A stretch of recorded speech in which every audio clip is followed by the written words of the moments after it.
Добрый вечер. Вы смотрите программу «Якутия в деталях». С вами Яна Бабаева. Романтичная профессия исследователя, тяжелый труд вахтовика или скука офисной работы. Геолог – специалист, способный адаптироваться к любым условиям. Человек широкого ума и жаждущий новых открытий. И с нашим сегодняшним гостем Евгением Лоскутовым мы поговорим о том, что таит в себе якутская земля, а также обсудим последние открытия в области геологии. Добрый вечер, Евгений. Добрый вечер, Яна. Хотела для начала у вас спросить, все-таки где вы больше проводите времени? В офисе или, как говорится, в поле? Ну, я больше, наверное, ученый, чем геолог. Хотя я заканчивал геолого-разведочный факультет. Наш, СВФУ. Наш, да. Ну, тогда еще назывался Якутский государственный университет. Ну и так как моя работа больше связана с исследованиями, то, конечно же, большую часть, так сказать, года я провожу в офисе. Ну вот и геолога работу часто романтизируют, мол, работаешь на свежем воздухе, товарищи, единомышленники, множество открытий. Вот насколько ожидания совпадают с реальностью? У вас же все-таки есть выезды? Выезды, конечно, присутствуют. Какой геолог, даже если он ученый, он никак не обойдется без полевых экспедиционных исследований. Ну, такая романтизация профессии, она, наверное, у нас еще это берет свои начала с советских времен, скорее всего. Сейчас это больше зависит от того, где ты работаешь.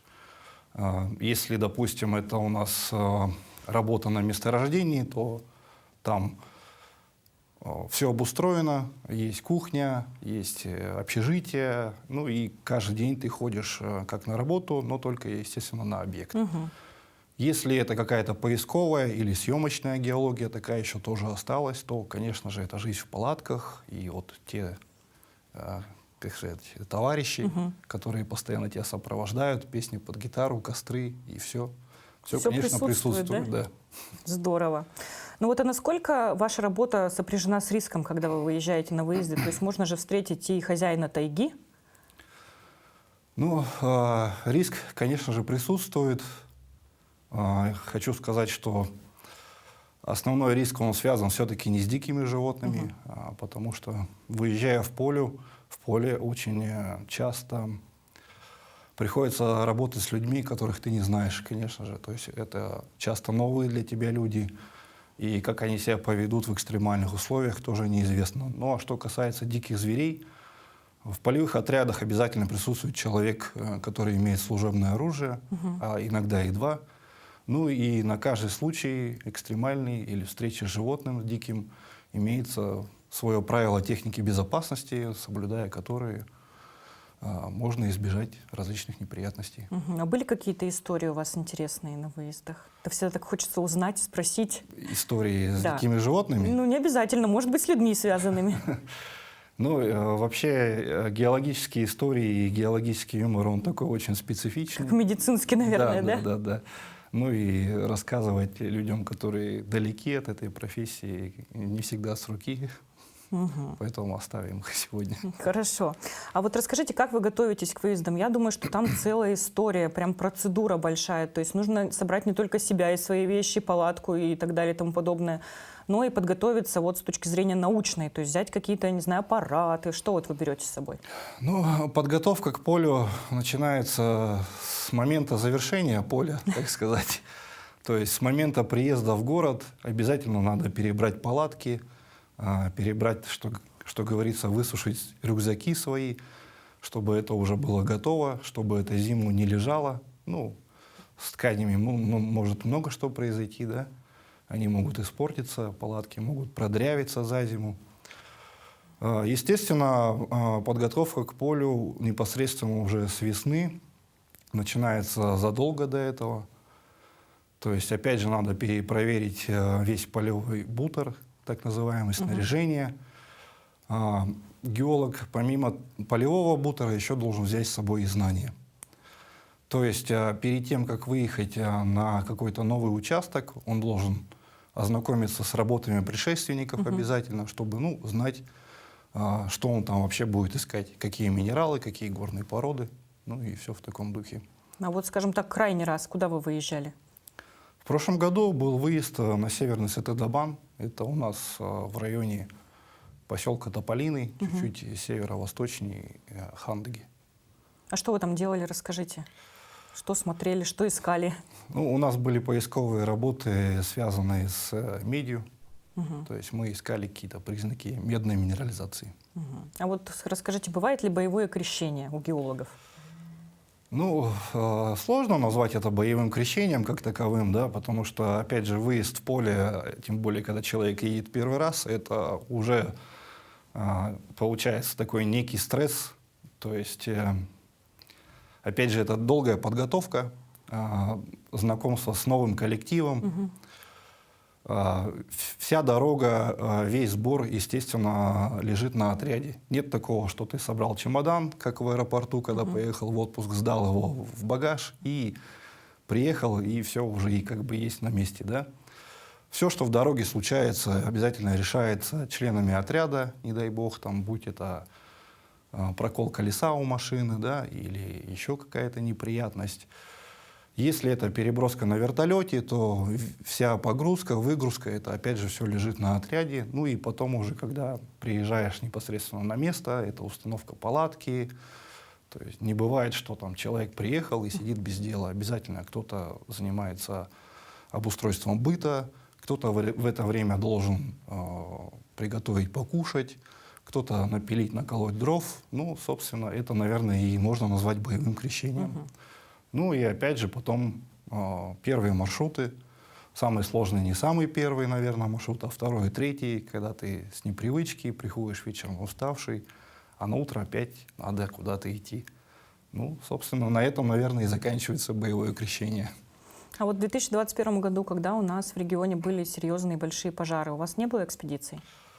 Экспедиции всегда есть, пожары это неприятно, но что делать, работу надо выполнять.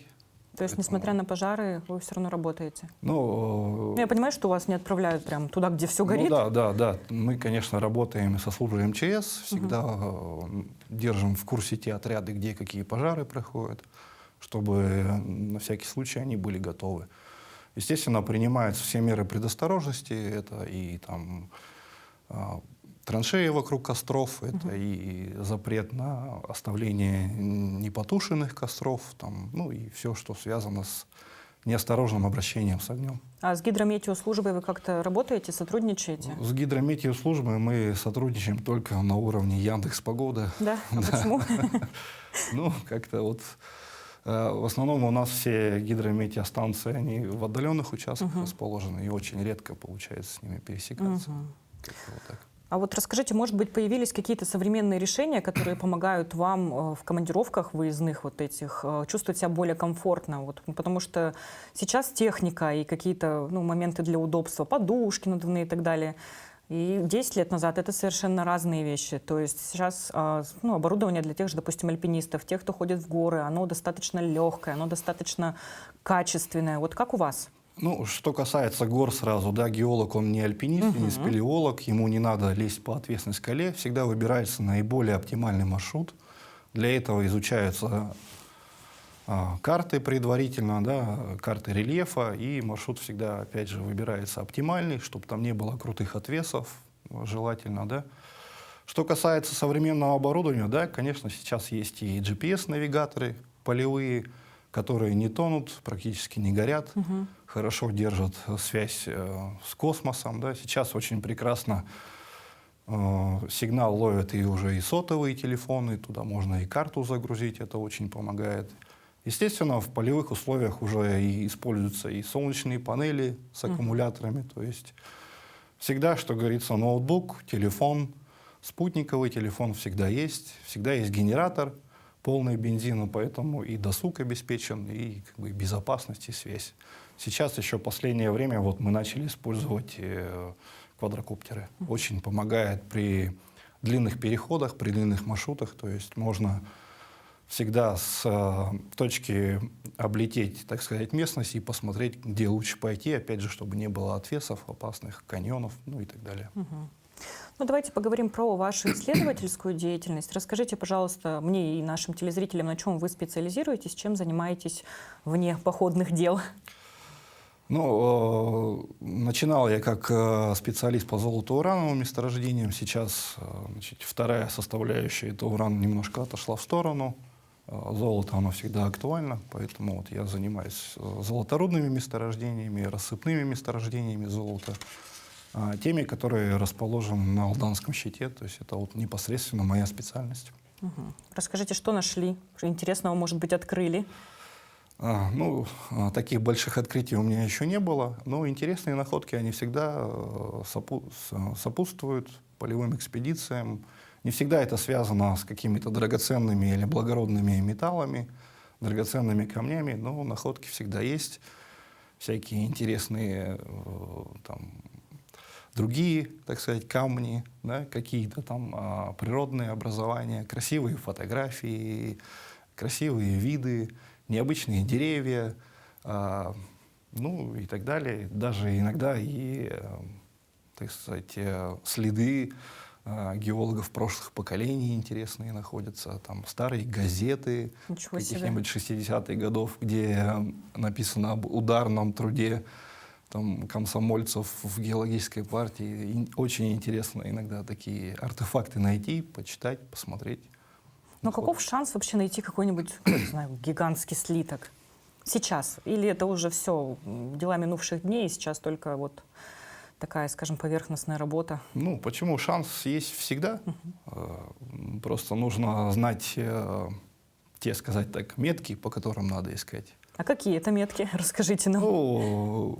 Когда вы ходите по городу, вы же тоже обращаете внимание, вот вам нужно найти там аптеку, вы ищете какой-нибудь там зеленый вывеску, знак, да, или вывеску какую-то там определенную, там вот с этим футляром и змеей, там еще что-то, да.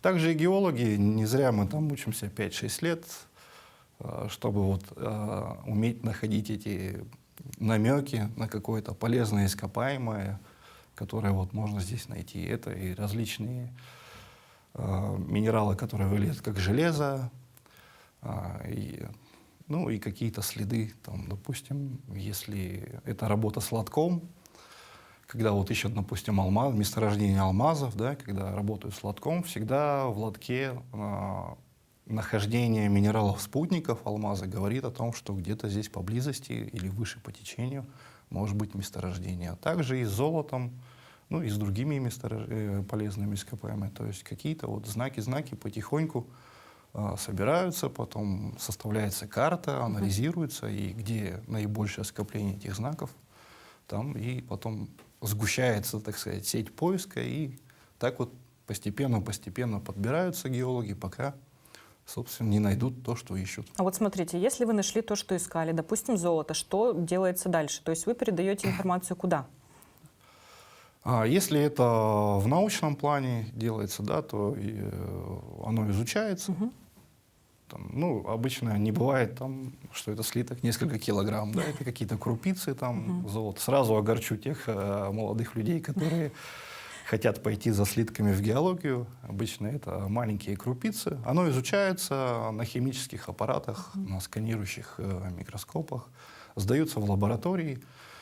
Это все делается для того, чтобы определить его генезис этого золота, как оно происходило, да, и уже потом определить, какой тип месторождения мы будем здесь искать в дальнейшем, или где-то поблизости. Если работы ведутся с недропользователями, то, конечно же, тут выполняются те задачи, которые ставят именно недропользователи. Иногда им тоже интересно, и то, что мы привозим, также сами анализируем, исследуем, и потом уже выдаем результат по их заказу. Не так давно вы принимали участие в конференции, при этом выступали с докладом. Расскажите, что это было за мероприятие и о чем общались с коллегами? Наш институт каждый год проводит конференцию, посвященную геологии северо-востока России. В этом году наша конференция впервые приобрела международный статус. Конференция — это всегда съезд большого числа ученых, геологов с производства, и делается это для обмена мнениями, чтобы каждый показал то, чего он достиг в своих исследованиях, чтобы посмотреть на других обязательно. И как итог потом уже обменяться какими-то мнениями, чтобы коллеги постарше передали свой опыт коллегам, кому помладше. Ну и всегда надо, конечно, смотреть, как работают люди в других городах, а тем более, когда есть возможность поучаствовать на международной конференции, это и коллеги из других стран. Это всегда интересно, даже вот просто посмотреть на доклад, на презентацию, как они представляют свой материал, как показывают, как ведут исследования, ну и как докладывают. Ну вот, а как часто в Якутии проходят конференции и такие встречи? Я понимаю, что с пандемией, конечно, количество их уменьшилось, но сейчас мы уже практически вернулись к тому, с чего начинали, поэтому я думаю, сейчас уже как-то более активно все происходит. Ну и какие ближайшие мероприятия вас ждут? Ну да, с пандемией действительно одну конференцию мы пропустили, но потом сейчас, опять же, в связи с пандемией появилась возможность участия онлайн. Конференции в стране у нас проводятся часто, то есть регулярно. В основном это весна, лето, осень. То есть весной это в преддверии полевого сезона коллеги приезжают или выступают, чтобы опять же обменяться своими исследованиями в преддверии полевого сезона, чтобы перед полевым сезоном получить какой-то обратный отзыв от своих коллег. Осенью коллеги обмениваются, опять же, тем материалом, который получили за лето. Ну, а летом это уже очень часто устраиваются выездные школы какие-то. То есть, когда приезжаешь на конференцию, обязательно организаторы тебя куда-то свозят. У нас очень любят возить на Ленские столбы приезжих товарищей из других институтов. Они как воспринимают наши прекрасные ленские столбы? Всегда очень рады, всегда очень нравится. То есть Ленские столбы прекрасны. Вот вы имеете статус молодого ученого. Насколько сложно или, наоборот, просто, скажем так, быть молодым ученым? И как складываются отношения со старшими коллегами? Помогают ли они вам вести научную деятельность? Или, может быть, есть какое-то соперничество научное, скажем так, или нет такого? Соперничества как такового я не наблюдал никогда от старших коллег. Старшие коллеги всегда лояльны, всегда идут навстречу, всегда заинтересованы, чтобы молодой ученый публиковался, чтобы молодой ученый достигал каких-то результатов. Это всегда поддержка есть. Молодым ученым сейчас достаточно быть очень просто. Есть всевозможные гранты от того же Российского научного фонда специально для молодых ученых. Всегда приветствуется, когда даже старшее поколение, группа старших ученых подает грант, чтобы там присутствовали молодые ученые. Есть, у нас в республике есть поддержка от правительства. Это и грант главы Республики Саха-Якутия, лауреатом которого я был в свое время. Это и премия Академии наук Республики Саха-Якутия. Есть у нас в стране и грант непосредственно президента Российской Федерации. То есть работа молодых ученых всегда поддерживается. Есть поддержка от Сибирского отделения Российской Академии наук, когда молодой ученый до 35 лет защищается, ему предоставляется сертификат жилищный либо на первоначальный взнос по ипотеке, ну, либо при возможности на приобретение своего собственного жилья. Ну, то есть правительство страны и региона вас поддерживает. Вот Да. вы сказали, что у вас был какой-то грант. Расскажите о нем. Да, значит, ну, уже когда сам завершал аспирантуру, когда, значит, нужно было уже защищать диссертацию, подана заявка на грант главы Республики Саха-Якутия. Ну и он был выигран, ну и, собственно, этот грант помог уже непосредственно завершить Начатое исследование, да? начатое исследование, защитить успешно диссертацию, ну и уже перейти в ранг кандидата наук. Вот хотела вас еще раз спросить. У нас Якутия очень красивая, очень богатая недрами, замечательный вообще регион, который мы все с вами очень сильно любим. Вот где бы вы хотели побывать, чтобы поработать? Вот, может быть, это не в России, может быть, это где-то в другой стране. Где точно так же интересно? Ну, побывать всегда хочется везде, все зависит от возможностей, и мы же не как там один из героев Гарри Поттера, где я крутил, который вот этот, что я не помню там, что он крутил, когда мог перемещаться на разные уроки в разное время, да, в одно и то же время. То есть, Ну, давайте представим. да, ну, в России хотелось бы побывать на Урале или на Кавказе, естественно. Ну, это горы, они всегда красивые. Даже еще Высоцкий пел, что лучше горы могут быть только горы. Может быть, на Алтае, на Камчатке, посмотреть на действующие вулканы. Если это за рубеж, то, ну, я думаю, любая точка мира, которая имеет, так сказать, ну, как девственную природу какую-то, да, в своей составляющей, она будет интересна. Это всегда, опять же, возвращаясь к общению с новыми коллегами, новыми людьми. Вот, вернулись мы с вами к коллегам. Я бы хотела у вас узнать, кого бы из научного сообщества вы бы отметили как выдающегося профессионала своего дела. Вот кто из якутян, по-вашему, действительно вкладывает душу в свою работу? Ну, я скажу, что у нас все старшее поколение вкладывает душу в свою работу. Особо выделять кого-то не стоит, думаю. Поэтому благодарность ко всему старшему поколению нашего института, конечно, присутствует. Угу.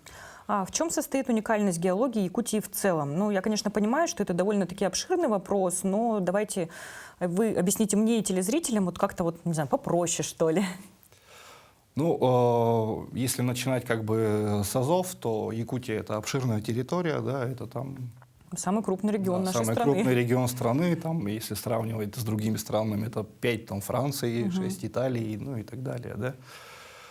На территории республики очень много различных ландшафтов и природных условий, да, это начиная от Арктики и заканчивая таежными условиями, да, это и равнины, это и горы, это и какие-то выступы древних фундаментов, да, поэтому присутствие такого количества полезных ископаемых, конечно же, объясняется наличием различных, так сказать, геологических обстановок, ну, или, проще говоря, ландшафтных обстановок, да, это горы, равнины, опять же, возвращаясь В Якутии действительно очень богато полезными ископаемыми. Можно сказать, что здесь есть практически вся таблица Менделеева, начиная от золота, заканчивая радиоактивными редкими элементами, да, и там уголь. Это какие? Ну, те элементы, которые сейчас очень обильно используются в технике, в тех же смартфонах, там это и платиновые элементы группы, да, это и скандий, это и марганец, это и, опять же, золото, алмазы, олово, свинец, ну, другие полиметаллы, общераспространенные полезные ископаемые, строительные материалы, уголь, нефть. Ну, в общем, все есть. Ну, порой можно услышать такое мнение или прочитать в интернете о том, что вот люди говорят, что сейчас мы все выкопаем, и у нас ничего не останется. Вот как вы считаете, так ли это? Естественно, когда начинается разработка месторождения полезного ископаемого, в нынешних условиях нужно соблюдать какие-то экологические требования, да, экологическую составляющую, чтобы сильно не навредить природе. Но без добычи и без разработки полезных ископаемых у нас не будет двигаться вперед промышленность, поэтому без этого никуда. Можно вспомнить наш любимый Китай, где буквально только 10 лет назад началась добыча редких полезных ископаемых, редких элементов. Ну и спустя 10 лет они уже, кроме добычи, впереди всей планеты по использованию этих земель. Поэтому если у нас начнется добыча и вовлечение новых видов полезных ископаемых, конечно, это даст толчок. Ну вот не так давно у нас была пандемия. После у нас были серьезные санкции, которые, я думаю, что на вас каким-то образом отразились. Вот как вы считаете, скажем так, суровые условия, они помогают развиваться?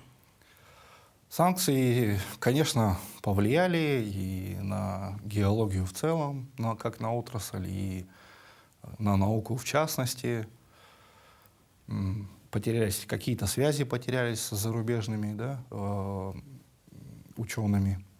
Пришлось искать новые, так сказать, научные связи.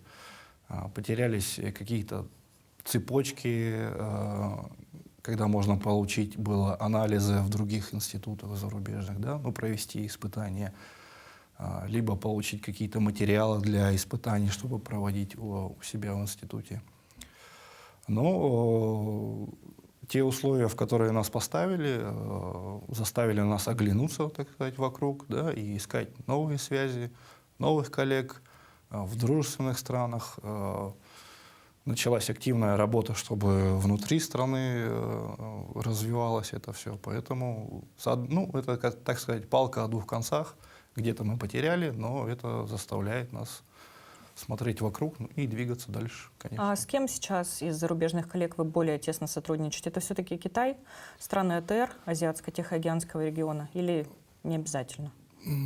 Да, буквально в прошлом году у нас было подписано соглашение о сотрудничестве с Институтом геохимии Китая. Было заключено соглашение о сотрудничестве с Институтом геологии из Киргизии. Сейчас к нам на конференцию приезжал представитель из Ирана.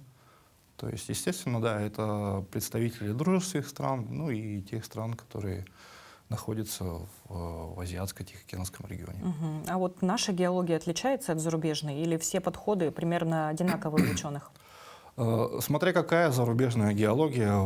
Давайте сравним. Ну да, значит, было влияние раньше советской геологии и, так сказать, западной геологии. Это Америка, Германия и Англия. И те страны, которые больше сотрудничали с советскими геологами, конечно, у них подходы были похожие. наши похожие. А это кто? Ну, это страны сейчас СНГ, это, опять же, страны Азиатского региона, это страны Африки, может быть, страны Южной Америки, ну, там, где больше было влияние именно Советского Союза. А сейчас? Вот кто от нас отличается? То есть ну, уже... опять же, это западная геология, западные геологи, западные ученые, у них отличаются и фундаментальные немножко понятия о геологии, да, и прикладные немножко другие методы, подходы к полевому изучению у них все по-другому. Давайте поговорим, как геология сегодня связана с охраной природы, вот насколько вы уделяете внимание этому вопросу и как бережете родную землю. У нас в институте работает группа экологов, биогеохимиков. Мы с ними очень тесно общаемся. Они в последнее время стали сопровождать те работы, которые мы ведем, просить нас там поучаствовать в их работах. Очень часто к ним обращаются недропользователи, чтобы посмотреть, что вокруг. Не дай бог, нет ли там какого-нибудь кустика краснокнижного, мышки какой-нибудь краснокнижной, птички и так далее. Что касается непосредственно нас, ну, при выезде в поле, это, конечно же, соблюдение всех тех норм, ну, когда вы относитесь как к дому. То есть это не мусорить, не разбрасывать, там, не бить стеклянные предметы, не оставлять железные предметы, да, то есть обязательно то, что можно, оно сжигается аккуратно, то, что невозможно. Ну, сейчас вдоль всех трасс стоят прекрасные мусорные большие баки, поэтому мусор спокойно собирается, тот, который нельзя уничтожить, да, или тот, который долго разлагается, ну и выкидывается. После себя, естественно, оставляется всегда чистое место. Нельзя, конечно, сказать, что оно в таком же виде, когда мы туда приехали, но всегда стараемся, чтобы вот природа как можно меньше почувствовала на себе наше присутствие. Вот всем известно, что в Якутии благодаря геологии активно развивается социально-экономическая составляющая. Вот что ждет нас впереди в этом плане? И, может быть, мы стоим на пороге каких-то новых открытий или еще нет?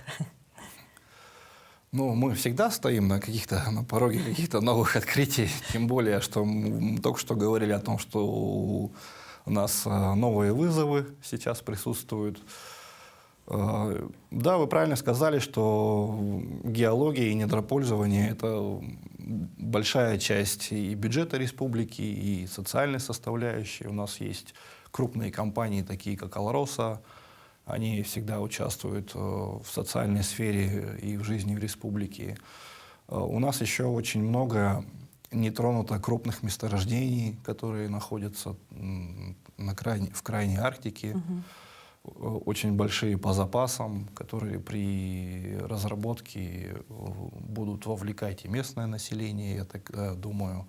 Ну и появятся какие-то новые импульсы к развитию новых территорий. У нас еще не очень хорошо изучен шельф, у нас еще не очень хорошо изучена, наверное, и горная часть республики, и южная не везде покрыта хорошей геологической изученностью. Поэтому, конечно, да, все только впереди. Мгм. Очень часто крупные компании говорят о том, что они испытывают дефицит кадров. Вот кто готовит настоящих профессионалов и где их готовят? И заодно давайте дадим совет нашим выпускникам, которые вот-вот уже совсем скоро будут сдавать экзамены и, может быть, выберут вашу профессию. Дефицит кадров сейчас присутствует везде. Ну, об этом нам говорят везде, по телевизору, мы отовсюду это слышим. Готовят геологов у нас в Северо-Восточном федеральном университете. Это геолого-разведочный факультет. Там мы с ними коллеги. Ну, в основном все выпускники нашего института, это выпускники нашего факультета. Очень много мы совместно работаем. Кто-то из сотрудников института преподает на факультете, кто-то из факультета работает в институте. То есть очень честная кооперация. Ну, а что по поводу тем выпускникам, которые еще пока что думают, куда поступить, поступайте. Работа очень интересная, всегда связана с какими-то новыми открытиями, достижениями. Редко получается сидеть на месте, постоянно какие-то новые объекты, новые территории, новые площади, новые знакомства, наконец. А вот как вы относитесь к профориентации? То есть зачастую школьники у нас идут в институт, выбирают профессию, учатся, и заканчивают университет, допустим, и не идут работать по специальности. Вот как вы считаете, можно ли этого избежать? Вот, например, в вашей сфере. Вот, то есть вы говорите, что вы часть времени проводите в поле, то есть часть у вас офисной работы. То есть, это же всем прекрасно известно. То есть можно же как-то об этом рассказывать ребятам. Вот как вы считаете, можно ли этот вопрос решить? И как часто вообще выпускники, которые заканчивают геолого-разведочный факультет, приходят работать по специальности? Определенные проблемы, конечно же, есть. Тут лукавить не стоит, но в основном это связано, опять же, с экспедиционными работами. Многим ребятам тяжело. Сейчас мы с вами живем, так сказать, в прекрасных городских условиях. У нас все есть, и постоянно работает интернет, работают кондиционеры, все в доступности. И когда ты выезжаешь в экспедицию, приходится жертвовать некоторыми моментами быта, к которым ты привык. С этим, конечно, связаны определенные трудности. И не все ребята остаются, и не все ребята могут с этим справиться. Тут, опять же, палка о двух концах. И, с одной стороны, надо и себя в руки брать, чтобы работать в таких условиях. И нам, уже как старшему поколению, для выпускников, я имею в виду, да, с ними работать, может быть... Морально их готовить? Не морально готовить, поддерживать, как-то помогать. Хотя я и так думаю, что мы там в беде никогда не бросаем. Может быть, это и общественный настрой. Все мы прекрасно помним, что еще там буквально 15 лет назад все мечтали стать экономистами, юристами. Да? Сейчас у всех на слуху, что самая прибыльная, это так сказать, IT, профессия — наверное, это IT, да. Поэтому, и родители, наверное, тоже думают, зачем мои дети будут там в палатке сидеть под дождем, когда можно за компьютером. Поэтому тут комплексно надо подходить. И еще раз, это и сами ребята должны как-то продумывать, да, свое будущее. Это и геологи, которые сейчас работают по профессии. И это, опять же, общественный настрой, чтобы профессия труда была всегда в почете. В почете, да. И прибыльно. Никуда без этого сейчас. Хотела очень у вас спросить, как в вашей профессии чувствуют себя девушки? То есть я знаю, что есть женщины-геологи.